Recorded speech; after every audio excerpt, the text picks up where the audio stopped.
All right, this is the oral history of the Weseloh Wagon Repair Shop, Hutchinson, Minnesota. It is July 31st of 2014. The narrator is Detlef Weseloh, and the interviewer will be Dr. Gerald Grundy. My name is Jerry Grundy, and I'm here to interview and to speak with Mr. Detlef Weseloh, the last member of the Weseloh family to be associated with the Wagon Repair Shop, one of the oldest businesses in Hutchinson. Tell me, who started the shop in the first place? My father's brother. It was in. They lived in Germany, Mm-hmm. and my father was the oldest of the family. Boy, they had, I think, about 4 boys, and he came over on the ship by selling a pig that his father gave him to get the money to come over here. This was your grandfather now? Yes. Okay. And he came over the United States for the money for getting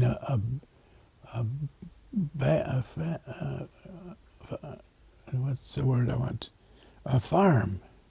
They were giving farm loans at that time, and it was a 160-acre farm. But you had to live on it. Homestead Act. And don't. You had to occupy the land for 5 years? Yeah, 5 years, and that's what he was. He came here for, and he landed on the East Coast, New York City, as I understand it, and hurried across the country, and he went to Denver. Wasn't it Denver? He moved gradually from the East Coast To toward Minnesota. to Minnesota. Okay. And he stopped off at a place on the way to work in a wagon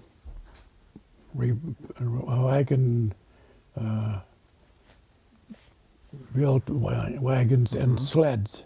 And he worked there for a short period of time and thought he liked it pretty well. But then he wanted to get out to the farmland.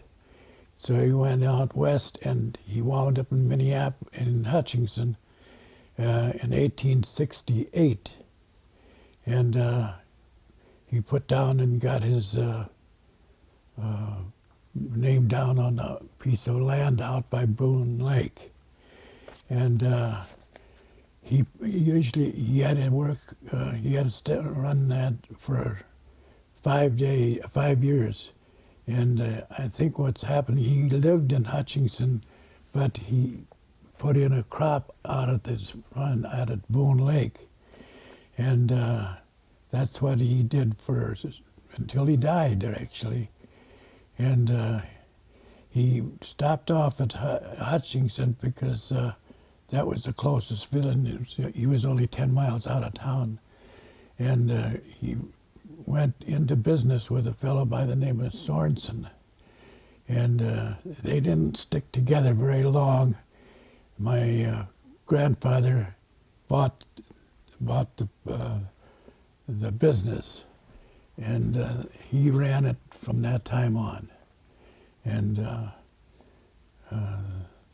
that was about it. Tell me a little bit about the need for this type of a business in the Hutchinson area in 1868 and beyond. Well, you see, at that time of the year, there wasn't any steel. Everything was made of wood. The farmers' equipment was wood. And wooden wagon, wooden sleds, and a lot of the tools were wood because they didn't have the things like steel wagons or anything like that. Came later. And he did a lot of work by filing saws, hand saws, because that's all the farmers had. If they wanted to build a house, they had that. Although we did have a sawmill in Hutchinson. I think that's why he stopped there, because he could get wood that was sawed up. And because you got a log, you know, you got to saw it up to use it. And that's why he then wound up there. Okay. What about just kind of the day-to-day operations of the firm? Well, as I say, everything was wood, so he had lots of work to do. He built boats, two later on, and wagons, and sleds. And I remember he got an order for boats. Somebody came in, or three guys came in, and they each wanted a boat. So he had to call his brothers from the farms where they were working there and come and help him.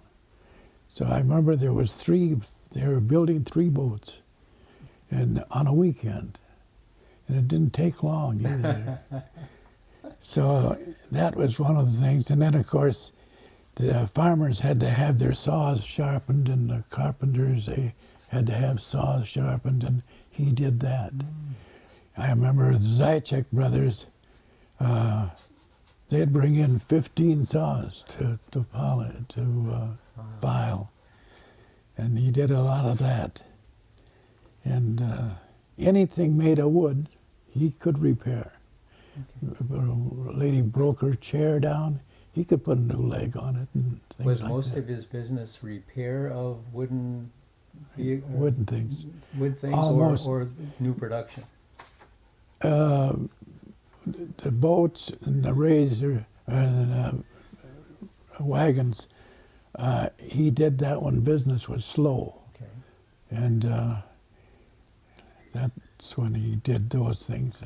He had built at least 1 or 2 wagons or sleds in the winter. Okay.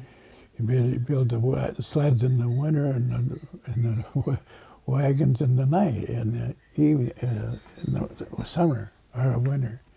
And that's the way that operated. Did he have employees? Well, as I said, he called in his brothers to help him on building the boats at that time.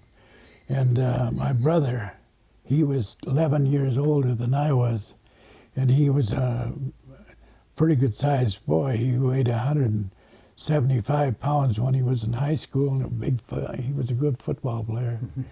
And he could help his dad because it was a heavy work. I was only a little over 100 pounds. I did do some painting on the materials that he did, and that took care of time. He worked 7 days or 6 days a week, and he'd get to the shop, I think, 6 o'clock in the morning, and he quit at 5, and then he came home. And he came home for lunch too, I know, because we lived quite close, only a block away from the shop. And that was his life. And we went over to the shop quite a bit myself to see what was going on. And the shop was a kind of a meeting place for a lot of the elderly people. And when they'd have a new man come in, a stranger, they'd put him in a rocking chair by the stove. They had a big stove to keep the place warm in the winter. And the new man would come in, and my dad would walk over there and tip over a rocker chair, and he said, "Write your name on the bottom on the seat." And that, I still got the chair, and that was one of the first things they did to learn who was coming to the shop. But a lot of the farmers stopped when they brought their milk in to. So there was always a lot of people there. Okay. Did your grandfather and your father have kind of busy seasons in which they worked on particular wagons versus slow times as well? Well, you know, the farmers using wooden things, and it broke quite often. And when it broke, they had to get it fixed fast because they didn't have time to get the seeds in if they don't. And so they'd bring their articles in, like wagon poles or a broken wheel or something like that, and he'd have to drop whatever he had and make that. Did he ever go out to a farmer's No, he farm or No. anything like that? They No, always brought they the always problem came in, to yeah. him. Okay. Yeah. In fact, they'd come bring their milk in, you know, and because the creamery was just across the street, up the street a ways, and they'd drop off a broken piece, and he would Okay. have to repair it. And they usually put it in themselves. It would be a matter of taking bolts out and putting them in. Okay. How did he operate on a cash basis, or did he take? No, I've got several books of farmers' names and how much they owe. They usually paid. No problem there. Did they ever give him eggs or? Oh yeah, that was payment a lot of times. Okay. And he accepted it. Although later on, I know he would raise 2 pigs in the backyard. We were only half a block away from Main Street, but that was all right. A lot of people, everybody had chickens, but he had pigs. He had 2 pigs, and he'd fill them up and slaughter them in the fall. So That's cool. That's cool. You mentioned that you were around the shop. What are some of your favorite memories? well, I like watching building boats, and a lot of times I'd go in and just listen to the men talking in conversation. I wouldn't get into it because I didn't know enough about it. Were they talking mostly in English or German? Oh, it was mostly English. Well, of course, I didn't stay if it was German, you know. I didn't understand it. I didn't learn Russian or German, but my brother had. Oh, okay. And my mother and dad always talked German at home until I came along. They decided they were going to swing over to English.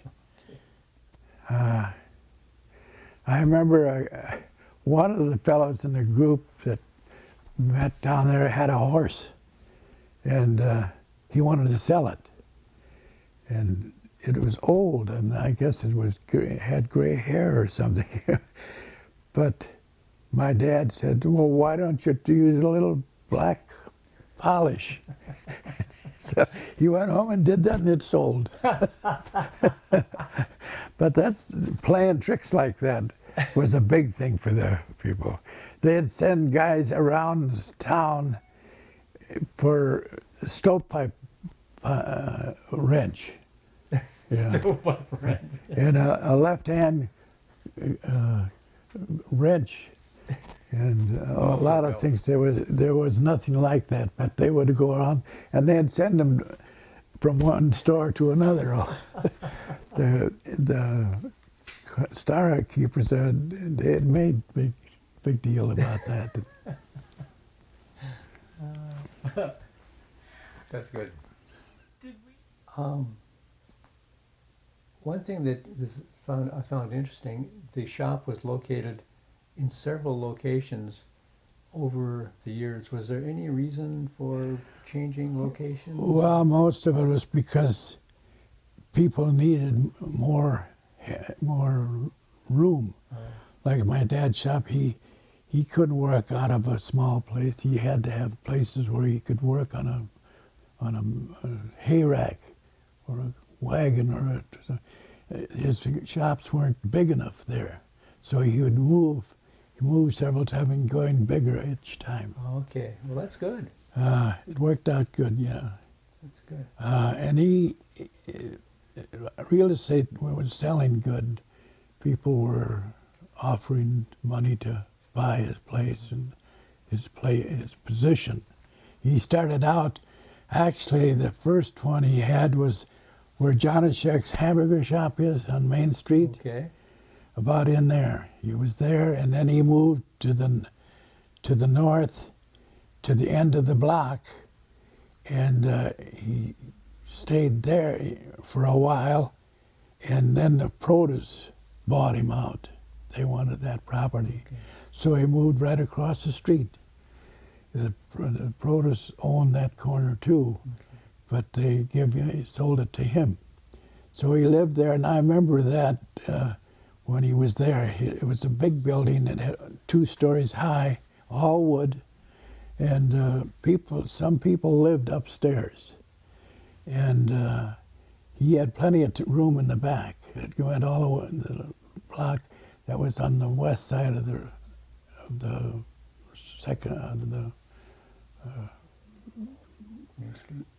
street, and he had plenty of room in back to work with whatever he wanted to do. And then in 1929, he left there. They tore down the building down, and they put an oil station there. And he moved down to the property that he owned next to the bridge. And he stayed there until he died. And then I took the thing over, my brother and I, and rented it out just for a time. It was an antique store. Okay. We had a couple of young fellows who were mechanics.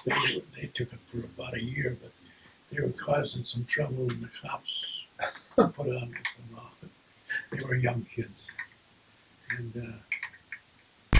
as far as the loss of the shop, was a kind of a strange deal.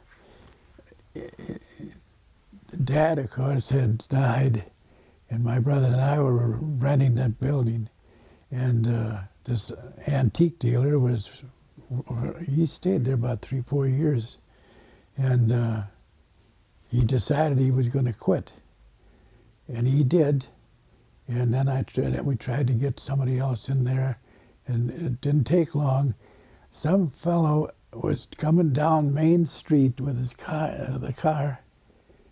This was, this is quite early. Anyhow, what happened is he lost control of his car, and he smashed right in the front of the shop. Knocked out the front all off. And we didn't want to rebuild it, but I don't know, the city got in there some way or other, and they temporarily closed it up. And we could, it was still a building, but it wasn't a shop anymore. So it was right after the antique dealer moved out. As farming changes and gets bigger and more mechanized, how did that impact the wagon The wagon, repair shop the business? sled was eventually going to go because everything, the car came, and cars pulled trailers, and there was no wooden deal at all. Although a lot of the farmers used their wooden wagons for picking up bales out in the field. But because it worked out good, a big operation that was taken up, the wheel on the wagons were quite high because they came across the prairie, and I don't know who started it, but they took the front wheels, which were almost half as smaller than the big wheels in the back, and they put those wheels, the little wheels, in the back and put smaller wheels in the front to eliminate the lifting into the milk and Oh, okay. bales, and so it was short. It wasn't a big carry to put it up there. It didn't take two men to put a can of milk up there. One man could swing it up One there. man could do it, huh? Yeah. There was 3 generations then of Weselohs that operated the business over the 100-year period. Well, Grandfather, your father, and you? you know, my brother or I, we didn't do anything in the. We rented it out to the antique show, and So it effectively ended with your father's death then yes, in what, we 1968 or 9? yeah, we left everything. Well, we didn't leave everything there. The equipment was there when the antique place there, just for looks, I think, because there was 2 benches, one on each side, east and north, and my grandfather had made those. There was a vise on both ends of each one, and I knew he had one of them, and my grandfather had one. Well, after his grandfather died, nobody else took that other bench. My dad he handled the whole operation, and What did it look like inside the shop? What? well, you walked in, and there was a big door right in the middle of the building, and there was benches on both sides up front, and then in back of that there was a grinding wheel for sharpening Saws? plow hands, and then next to it there was a bandsaw, and then behind that was a joiner for making the wood smooth. And next to that was a forge. He did some metalwork. And that was about it. When he moved down where the shop lasted, and he went electricity. Before that, I think he had a steam deal, some way that he got power into the shop. His saw would work on that, and but he was really excited when electricity came in. He put a great big motor. It was big at that time, 5 horse. He bolted it up to the ceiling, and then he had a pulley on it, and that pulley had a flat belt, and that belt would go down to a wheel on the saw, and right next to it was a wheel for the generator, or for the joiner, for planing, and he could flip those things with a stick that would move the belt from one pulley to another up there. They were laying side by side, and that's what he used. Interesting. Interesting. You or your brother ever learn any of the skills in the wagon repair shop? Well, see, I was 11 years younger than my brother, and I did a lot of painting, but he did everything. They broke a record one time. I didn't realize what it was. They had put iron bands on the wheels by heating them, and they'd expand.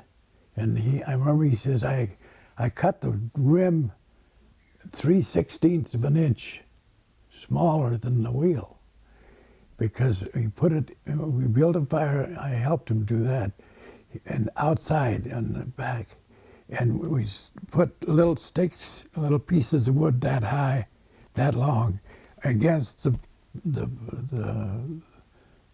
metal that was going to go with the wheel, and then we'd light that up and then heat that iron rim, and it expanded, and then we'd take a deal with through holders, and he and myself would pick up the hot when it was cold, when it stopped burning, and pick it up and to put it onto the wooden wheel, and it would go over that because it was 3 inches, 3/16 of an inch smaller, but it expanded.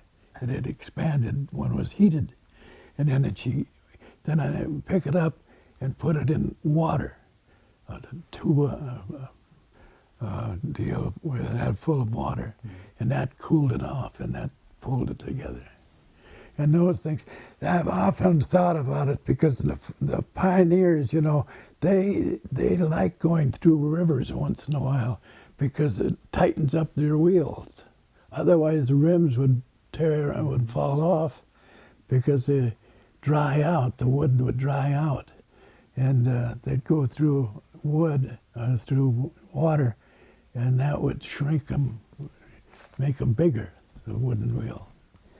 That's the way they got across the prairie. Why was your father the one to take over the business as opposed to one of his? Well, John, his dad had 4 boys, you know, 1 daughter, 2 daughters. 1 daughter died in the fields. She had a sunshine shock. Sun attack. Sunstroke. Yeah, stroke. And then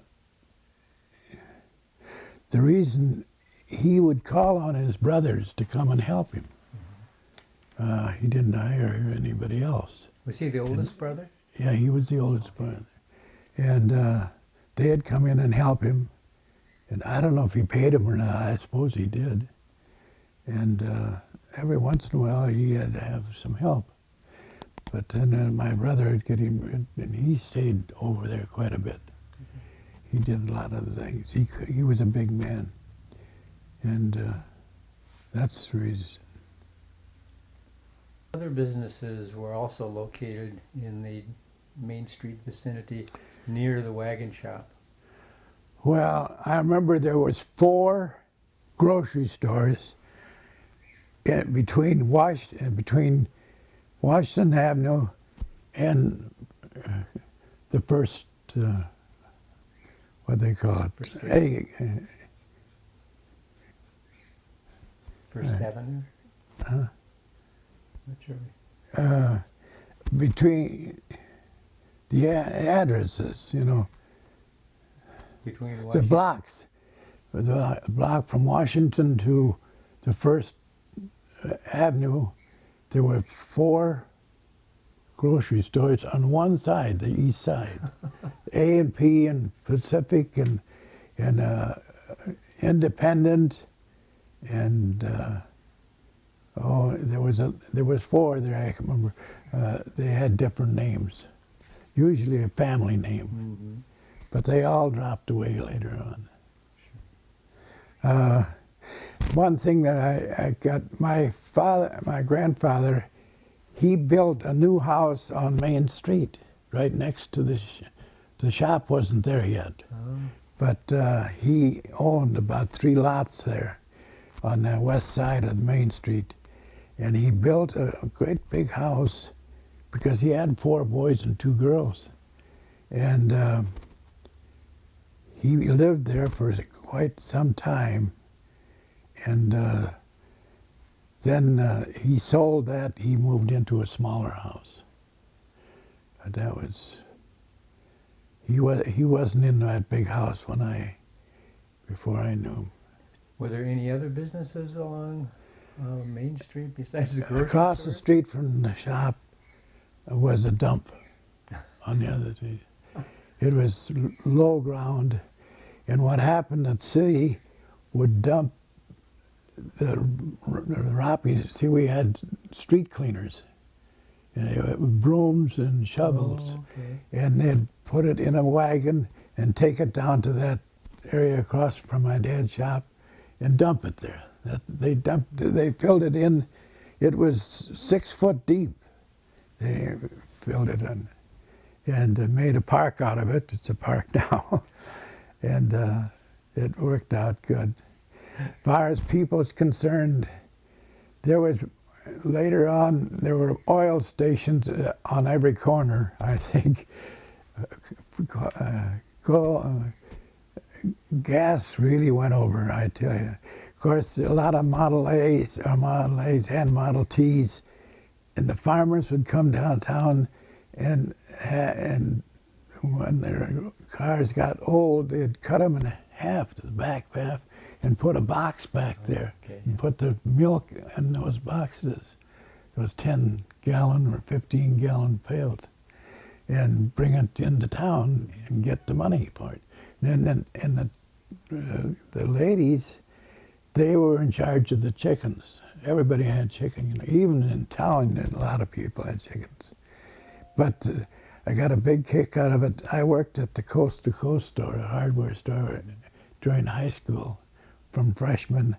And then when I graduated, I worked there for 2 years. Then I went in the service. But we had this hardware store, Coast to Coast, had to stay open until midnight. Midnight. Because the theater didn't let go until the farmers would come into town and want to go to the show. And they all, on Friday night, and all the kids would be there too. And of course, I was there every Friday because the kids were all there. That's right. Were there more than one theater? No, Rex Theater at the time. And then State came in later on. And then the same man ran both of them for a while. The one that's on now, in town. That was a beautiful place. The other towns didn't have anything like that. So there was a lot of people coming in. Good. Good for business. The two big emergencies of the 20th century were the Great Depression and World War II. How did those events affect the shop? Well, as far as the war is concerned, yeah, we had people making shells or cases right in town. The Ford Motor Company had some equipment doing that. And as far as 1929, I guess, was when it was so bad, a lot of businesses went out of town, went under, and they'd go out in the country and work in the farms, because the farm was a big thing, and there was government things that they got money for and worked for the government. They swept up the street and stuff like that. And they did a lot of work around the river, and putting rocks in. All those rocks around the river above dam, they were put there by men that were working during the bad time. Yeah, they'd come in with their broken things, and they had to have it right away. And it worked out all right.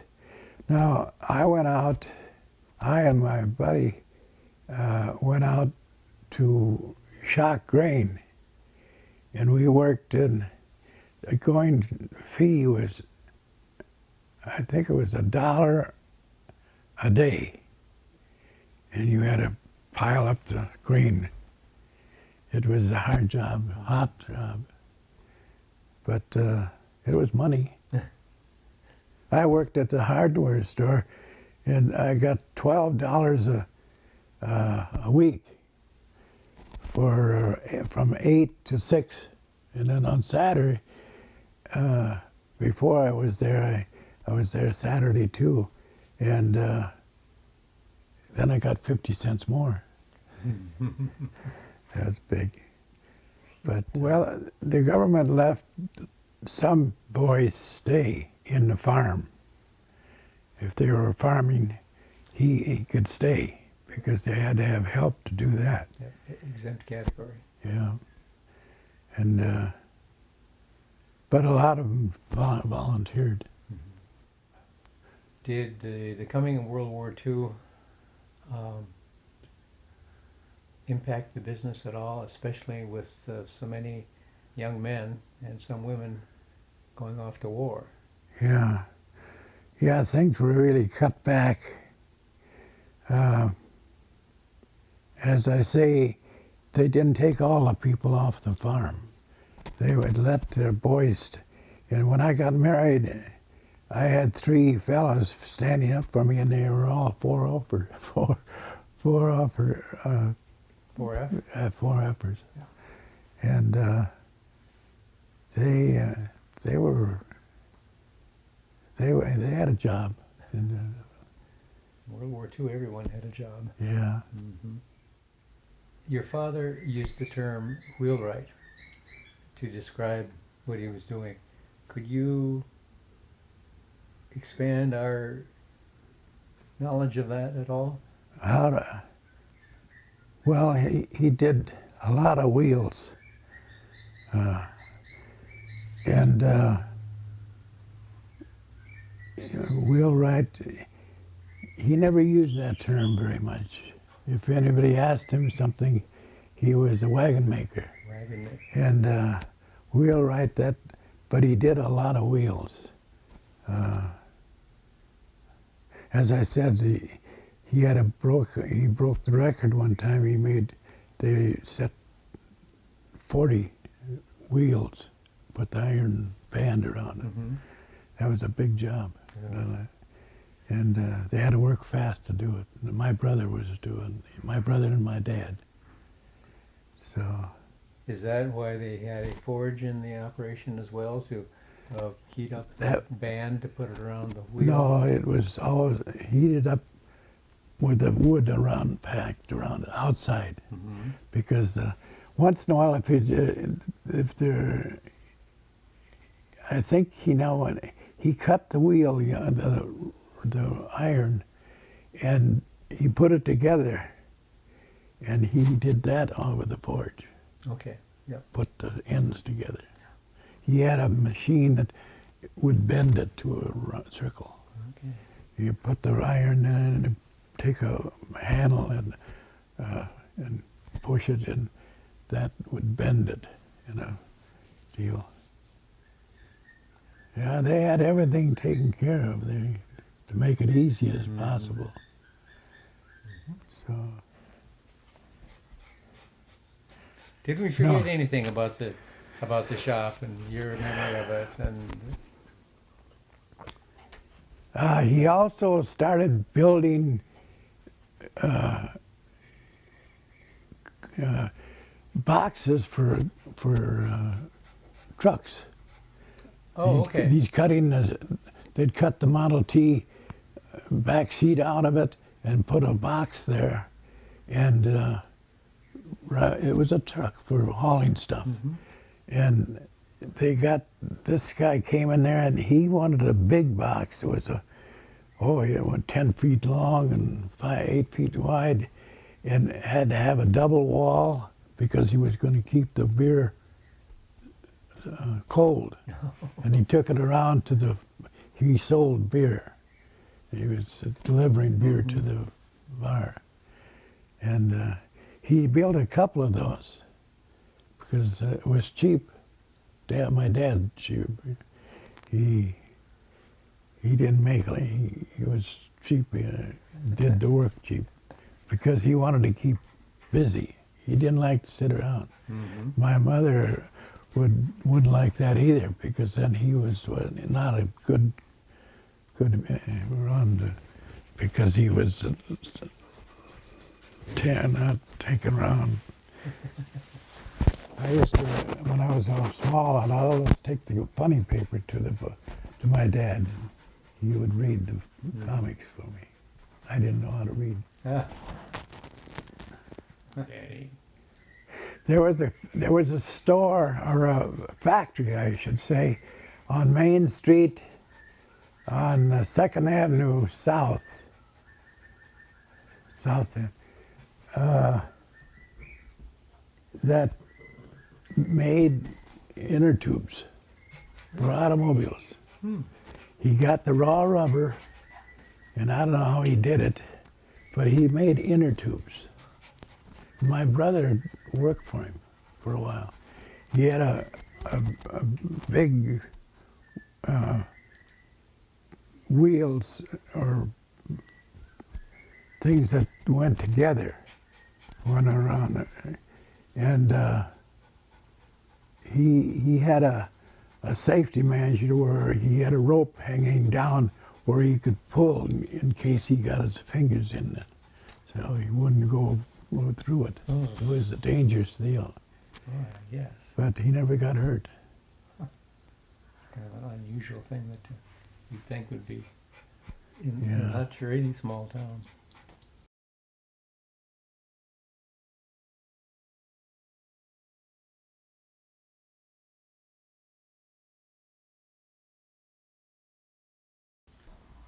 All right.